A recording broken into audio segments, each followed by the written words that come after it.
Be seated.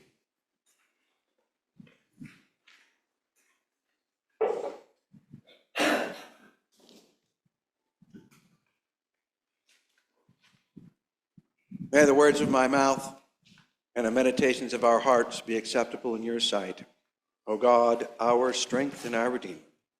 Amen. In the gospel lesson for today, Jesus paints a picture in broad strokes and vivid colors. He says, "There was a rich man who wore purple clothes, extremely expensive clothes in those days. It took an immense amount of work to produce the dye from these little bitty shellfish, snaily kinds of fish in a particular part of the Mediterranean. An immense amount of work to get this dye and set the dye and dye the cloth. And fine linen, most likely from Egypt, used as an undergarment, right against his skin. So there was once a rich man who wore Gucci suits and fancy underwear, the smoothest and satiniest kind of underwear, silk underwear on his body and on his undershirt and for his socks. And every day he feasted sumptuously on the finest of caviar and the best kind of prime rib and $1,000 bottles of wine. Yes. And there was a poor man at his gate. And the poor man's name was Lazarus. And Lazarus would have been delighted to chew on the chicken leg bones that the rich man left. He would have been happy with the crusts from the bread that the chef cut off when he made the rich man his peanut butter and honey sandwiches. And he would have gobbled up all of the broccoli that the rich man hid underneath his napkin so he didn't have to eat it because his mother insisted that it be on his plate at least. Yes. Lazarus was so starving and so sick that he had sore places on his skin all over. And the dogs, which were not house dogs, they were semi-wild dogs that lived in the streets and hung out around the trash heaps, the dogs would come and lick his sore. Ew. Paints a picture in broad strokes and vivid color. Now, before I go on, I need to remind us of a couple of things. First of all, pretty much everybody knows that working with poor people is like working with anybody. That is, it's messy. You got poor people that are really smart and honest and intelligent and hardworking. And you got poor people that will lie to you. You got rich people that are really smart and honest and kind and intelligent and hardworking. And you got rich people who will lie to you. You got people in between. You get the idea, because we're dealing with people. Dealing with people is messy always. It's not simple. Number two, in the New Testament in general, and in the Gospel of Luke in particular, there are a number of wealthy followers of Jesus, wealthy people who believe in Jesus and trust Jesus to one extent or another. And like all of Jesus' followers, they display three basic characteristics, or at least when we're at our best. Okay? One is we're humble. We don't think we're better than anybody else because we're rich. Number two, we're generous. We share what we have in terms of our money and in our time and our skills and all that. Number three, followers of Jesus, when we're at our best, are courageous.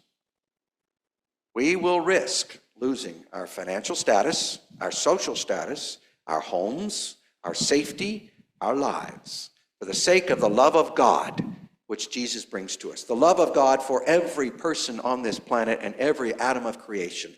This love that is triumphant because Jesus rose from the dead, but comes to us in our place and our time because Jesus brought it to us at the cross, at the deep, dark places of our world. We will risk everything.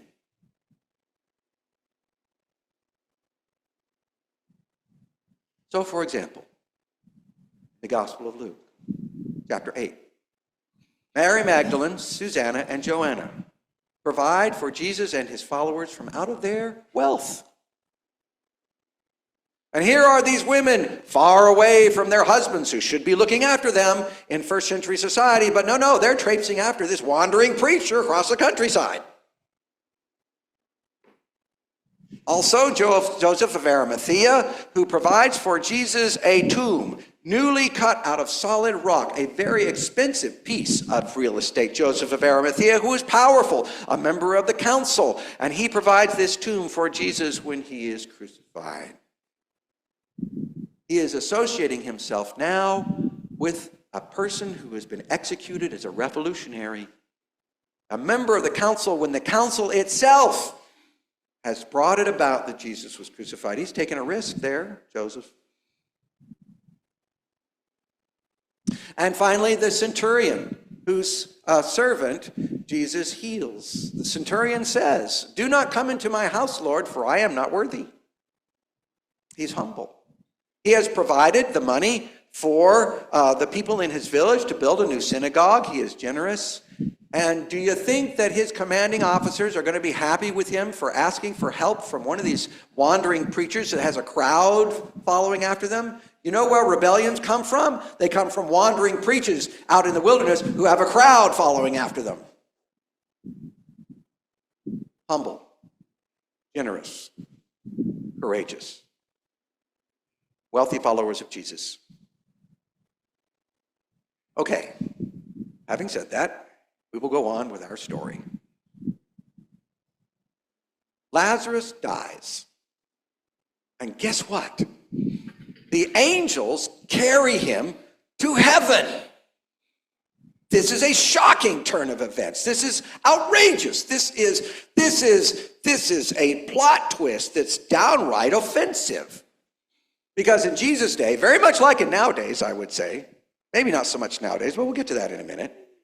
In Jesus' day, if you were rich, that meant that you were closer to God. You were shinier. You were a better person. There was something special about you, that God was pleased with you and your family. Yes, indeed, your parents had done a great job if you were rich. And it went the other way as well. If you were poor, there must be something wrong with you, or else your parents didn't raise you right. Your parents did something wrong. We do it nowadays. People who are wealthy, we understand and assume that they are automatically more intelligent than the rest of us, more hardworking than the rest of us, a little more shiny than the rest of us. Just look at how the media treats rich people. More evil than the rest of us. More powerful is power. And the same goes for poor folk. If we have difficulty making ends meet, if we don't know how we're going to put food on the table, if we have doubts and concerns and drama around how we're going to pay the rent, well, there must be something wrong with us. Our parents didn't raise us right, did they? We have made a poor choice at some point or the other, and maybe we have. Also, the one that you hear so much of, I heard it about a couple weeks ago even, right? They're lazy. Poor people are just lazy. They're lazy. A member of our congregation this week was in the hospital because changes in policy made it so that her loan payment doubled. Being smart and wise, she took on a second job to work at night so she could pay her loan. It pushed her body to the point where she was in the hospital. Not lazy. Not stupid.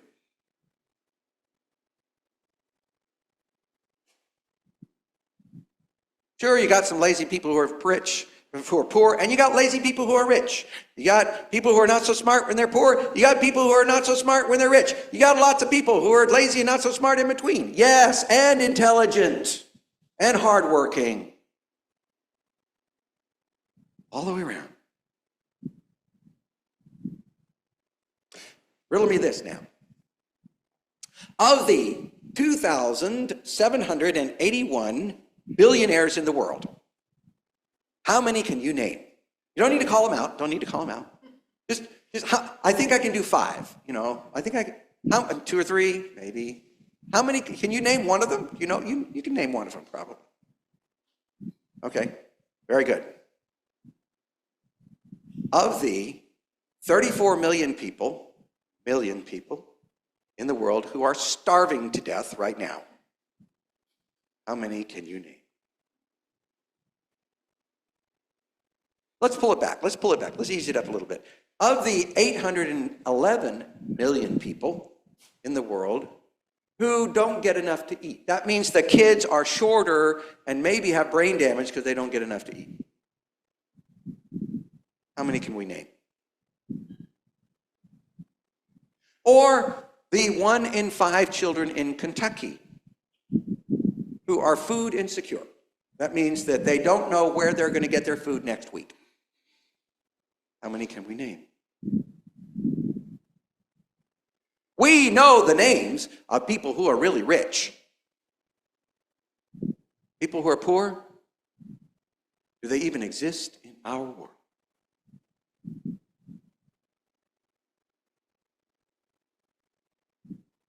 Who is named in the gospel lesson for today? Which one of these men is named? Lazarus is named. And the rich man, don't know his name. In the New Testament in general, and in the Gospel of Luke in particular, you have the great reversal, the great inversion, right? The ways of the world, the way the world just seems to work and we accept it. Jesus turns it all upside down. We hear at the beginning of the gospel, Mary, the mother of Jesus, says that God has cast the mighty from their thrones and lifted up the lowly, has filled the hungry with good things and sent the rich away empty.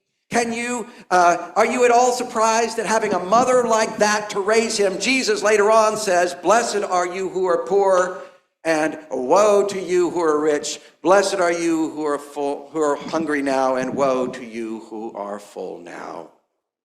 Jesus turns the world upside down so that all of us can be saved.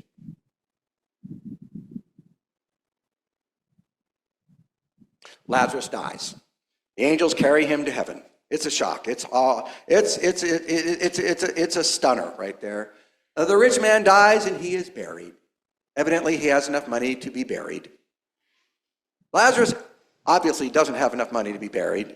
We don't know what happened to Lazarus' body. We try not to think about it. We try not to think about those dogs.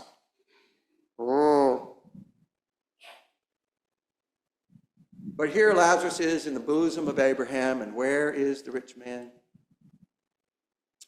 He's in Hades. What happens to us as individuals when we give nothing? What happens to us as communities and as nations when we give nothing?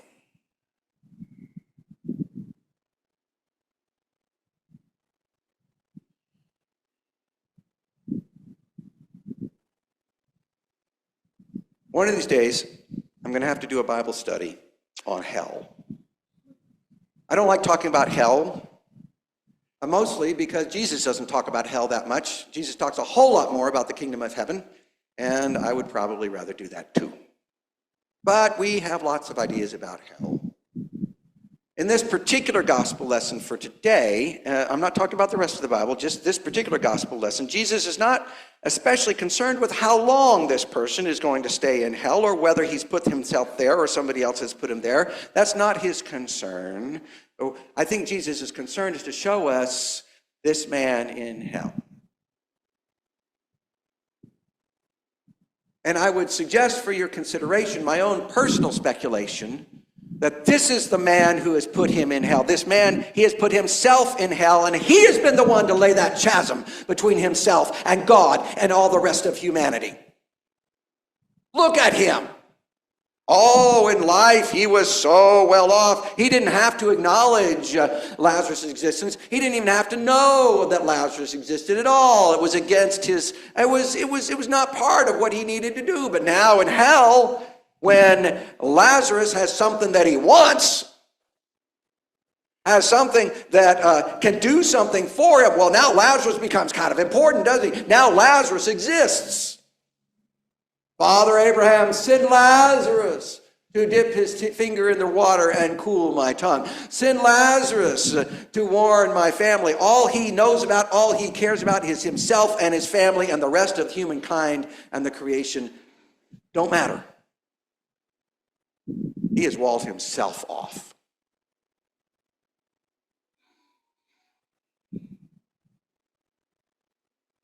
This Bible story is good news and terrifying news and good news. It's good news for those of us who have trouble making ends meet. It means no matter how poor you are, God still sees you with dignity and beauty and light, hope. God has plans for you that have to do with love. Good news.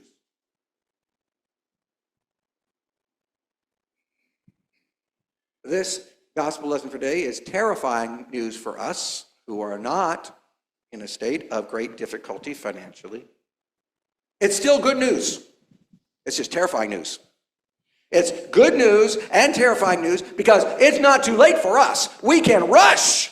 We can rush to be a part of God's love for all people, and especially for those who are weaker than we are and less wealthy than we are. We can rush to be a part of God's love for this creation. We can rush to do what we can, each one appropriate to our circumstances. We still have a chance. We don't have to wall ourselves away.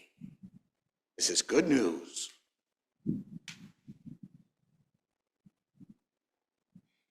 And I know that we have differences about how to approach the issue of poverty and people who are poor, okay? And that's fine. In fact, that's probably necessary because poverty is a sufficiently complicated issue that it requires people from a variety of perspectives and educations and ways of looking at the world in order to address it. Yes, I think it's probably necessary that we reach across divisions and across divides to address the problems that we see around us in our community, in our world. This is good. We can disagree about how to care, and then come up with solutions that may not be our own particular fit, our own ideologies or politics or ideas or history or background or whatever. We can come up with ideas that don't necessarily fit all of us, but we can work together across divides because we care. You can be a Christian and disagree about how to care. You can't be a Christian and not care. Can't be a Christian and not care. This is the good news, though. Jesus cares. Jesus cares about all of us. Every one of us. Rich or poor or in the middle. Gay or straight, trans or cis, male or female. If we have any combination of ethnic heritage in our background, or many, the nobility and the strength and the beauty and the tears and the life and the wonder of whatever our ethnic heritage is, Jesus cares about us. Whatever our politics, whatever our experience. Jesus has brought that care into triumph at the resurrection. This is why we are doing what we're doing today right after church. And not just that, but we concern ourselves with the entirety of the issues of poverty and powerlessness and abuse and all those things in the world that concern us Here's why. It is not because we want to save our own scrawny hides from the giant toaster oven downstairs. Not why we're doing it. Okay? And it's not why we want to get a pretty little bitty ticket through the pearly gates upstairs. That's not why. We trust in Jesus to take care of that business. We do it because Jesus cares. And we want to be a part of Jesus' love for all of us and creation. That's why we do it. Thanks be to God.